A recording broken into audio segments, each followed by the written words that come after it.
Meninos e meninas, vamos continuar a nossa segunda aula de História. Vamos falar um pouquinho do período da Antiguidade. Na nossa primeira aula, eu falei um pouquinho da pré-história, a gente falou um pouquinho do surgimento do homem, e depois falamos da divisão da pré-história em Paleolítico, Neolítico e Idade dos Metais. Agora vamos falar um pouquinho da Antiguidade. Eu vou deixar claro que a Antiguidade não é um período que cai muito no Enem e nos vestibulares. Então, eu vou citar as partes mais importantes da Antiguidade. Nessa primeira aula, a gente vai falar de dois grandes povos da Antiguidade, Mesopotâmia e Egito Antigo. E a partir da aula seguinte, a gente já começa a Antiguidade Clássica. Essa sim já cai bem mais, que a gente vai destinar um tempo um pouquinho maior. Vamos falar bastante de Grécia e vamos falar sobre Roma. E aí eu vou indicar algumas coisas para que vocês vejam, se vocês tiverem disponibilidade. Não vamos esquecer, a antiguidade, a pré-história, ela vai do surgimento do homem até a invenção da escrita. Guardem isso. A antiguidade começa então a partir da invenção da escrita, certo?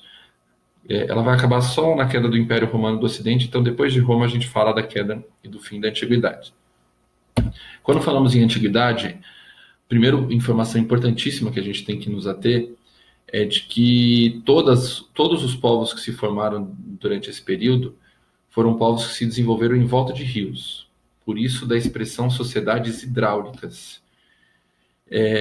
O Egito Antigo, através do rio Nilo, o Mesopotâmia, Tigre e Eufrates, a gente vai falar mais um pouquinho, os povos hebreus que está na Bíblia, através do rio Jordão. Então, todos os primeiros povos se desenvolveram em volta da água. E é interessante que a gente até mistura com a ideia da aula de filosofia dos filósofos da natureza. Quando Tales de Mileto fala que o princípio universal da existência humana é a água. Um dos olhares que Tales de Mileto teve foi em relação ao rio Nilo e ao Egito. Por quê? Porque é através da água que se desenvolve a agricultura. E esses povos, para serem sedentários, como a gente viu na última aula, precisavam do desenvolvimento da agricultura. Além de toda a necessidade que a gente tem da água, mas basicamente a água tem relação com o desenvolvimento da agricultura. Então são vários os povos importantes que se desenvolveram através dos rios, persas, hebreus, fenícios e diversos outros povos. Vou falar um pouquinho sobre a Mesopotâmia. A Mesopotâmia cai muito pouco em Enem e vestibulares. Enem mesmo eu não lembro de que caiu em Mesopotâmia, então eu vou resumir de forma bem rápida a Mesopotâmia.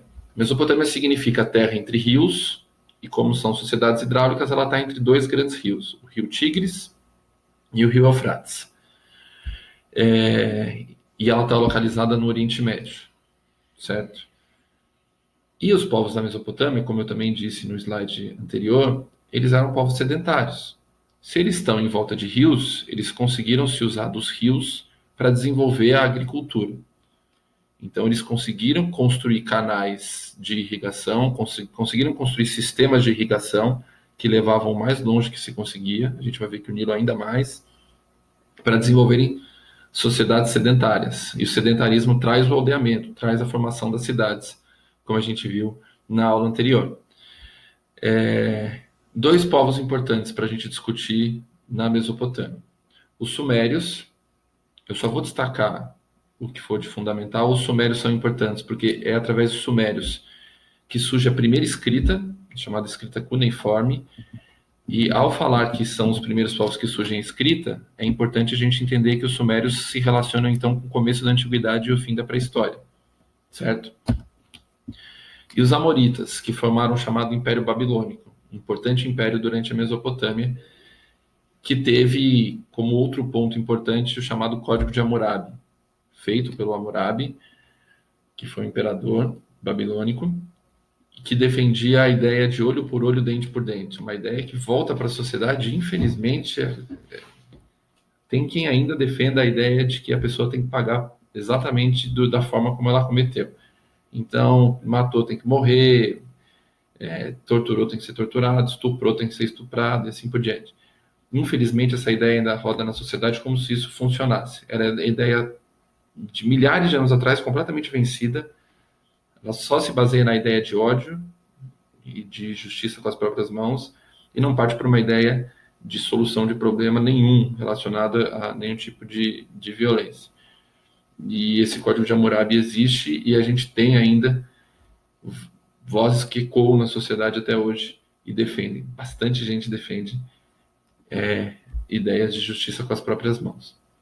E o outro povo importante é o povo do Egito Antigo, importantíssimo, aliás. Egito Antigo, bom, vamos por partes. Se a Mesopotâmia fica no Oriente Médio, o Egito fica na África.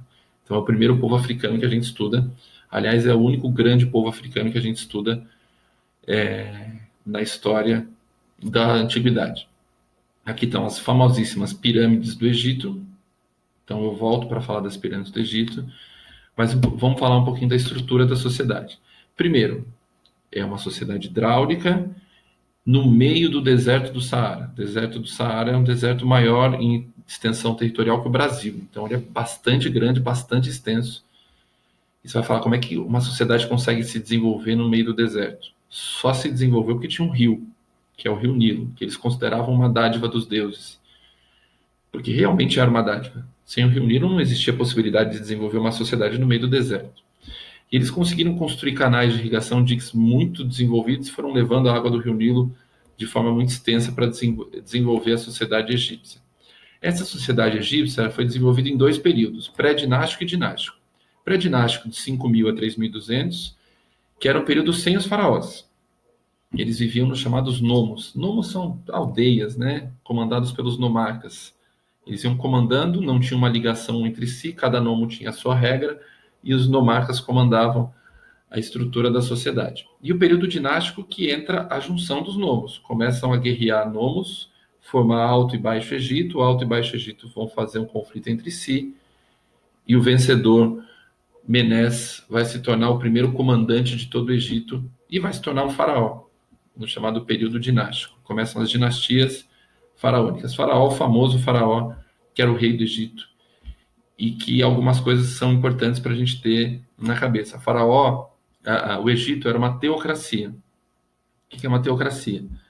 Se acreditava que os deuses tinham ligação direta com o rei. No caso do Egito, mais do que qualquer outra sociedade. O faraó não era só um enviado de Deus.